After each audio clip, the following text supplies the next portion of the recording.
จากลาคิดฮอดแต่น้องแก้วตาป่านนี้นะสิอยู่จังได้จากกันไปโดนน้องคงลืมคนสัญญาให้ไว้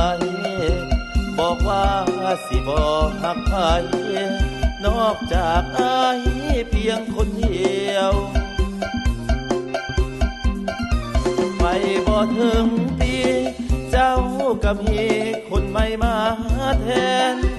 คนที่อายเคยห่วงแหนเจ้ากับมีแฟนมาแทนที่อายบ่คิดบ่ฝันว่าจอมขวัญเจ้าสิเปลี่ยนใจแต่แล้วก็เป็นไปได้โอ้น้องสามวัยเหตุใดลงคอ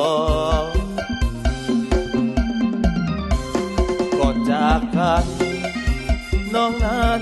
ยังให้สัญญาบอกว่าบ่ลืมนอกนา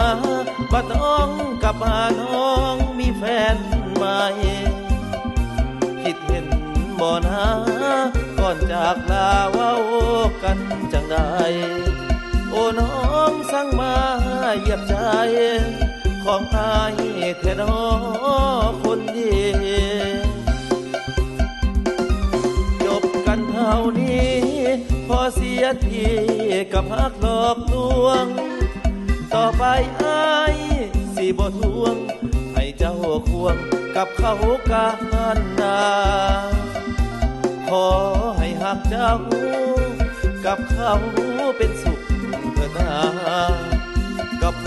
ดที่ได้น้องลาสาวแก่งกะเบาเจ้าลืมสัญญา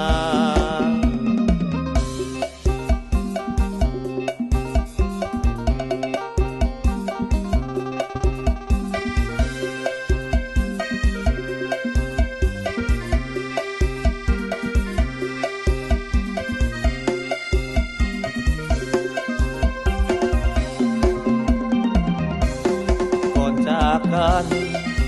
น้องนั้นยังให้สัญญาบอกว่าบ่ลืมดอกนาบัดน้องกลับมาน้องมีแฟนใหม่คิดเห็นบ่นะก่อนจากลาเว้ากันจังใดโอ้น้องสั่งมาเหยียบใจ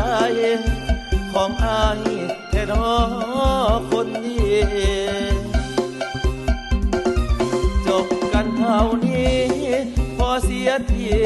กับฮักหลอกลวงต่อไปอายสิบ่ทวง